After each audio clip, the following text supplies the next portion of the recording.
السلام عليكم ورحمة الله. اهلا بيكم معايا في تاني حلقة من حلقات ياسين تيوب. انا لسه ما عملتش مقدمة. في مقدمة في دماغي ان شاء الله هعملها يعني في الفيديو الجاي. انا النهاردة الفيديو بتاعي بيتكلم عن، ولا استنوا ما نقولش دلوقتي الفيديو بيتكلم عن ايه. يلا بينا ندخل على الانترو وارجع لكم اقول لكم الفيديو بيتكلم عن ايه.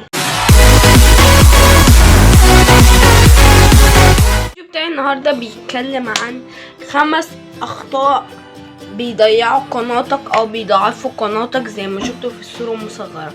بس قبل ما ابدا الفيديو واقول لكم ازاي تتجنبوا او ايه هي الاخطاء دي، ما تنسوش تحطوا لايك وشير وسبسكرايب للقناه وتفعلوا زر الجرس عشان يوصل لكم كل ما انزل فيديو.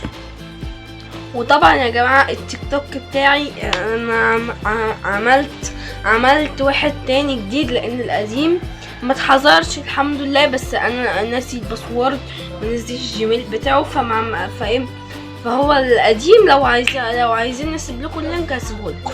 فانا التيك توك الجديد ده اما ابدا انزل عليه فيديوهات هسيب لكم اللينك، وفي فيسبوك اما ارجع انزل عليه برضو فيديوهات لاني بقالي فتره ما نزلتش هسيب لكم اللينك. الانستجرام بتاعي الخاص فمش هحط اللينك، يعني هشوف ممكن احول العين.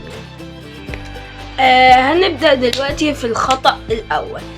الخطأ الاول انك او عموما انت ما بتبدأ قناة يوتيوب عملت فيديو بتلاقي المشاهدات من 1 مشاهدة ل2 مشاهدة 3 4 في الرينج ده 150، فبتبقى عايز على الاقل توصل 1000 مشاهدة. اخطاء كل يوتيوبر وقع فيها او مبتدئين وقع فيها. انا كمبتدئ على اليوتيوب بتفرج على فيديوهات، اتعلم حاجات عن المونتاج، اتعلم معرفش ايه اعرف. فاول خطأ وكلنا بنقع فيه اللي هو انا والله ما مرتب الكلام، وكلنا بنقع فيه اللي احنا بننزل فيديوهات كتير عشان عدد المشاهدات او عدد اللايكات او عدد المشتركين يزيد، ودي حاجة خطأ جدا لان انت مش بعدد الفيديوهات. دي اول خطأ بنقع فيه.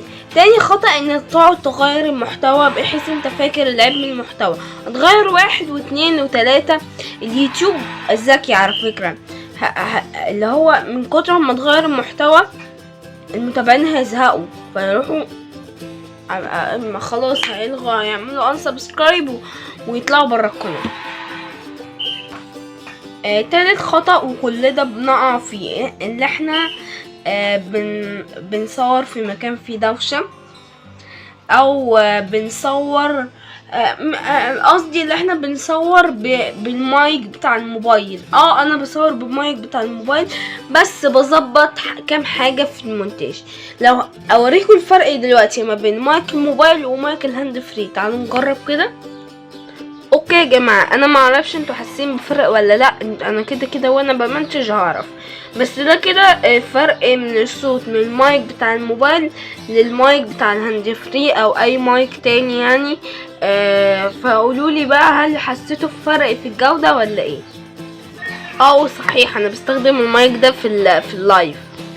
رابع خطأ وبعض اليوتيوبر بيقعوا فيه ان هم اول ما يبدأوا كده يروحوا جايبين لك كاميرا من الغالية ولابتوب معرفش بكام واضاءة بقى واستديو وكاميرا بقى وحاجات غالية ومايكات بقى ومعرفش ايه وستاندات بقى ورجلين وستاند ومعرفش ايه وكادر كل الكلام ده. ابص هقولك على فكرة،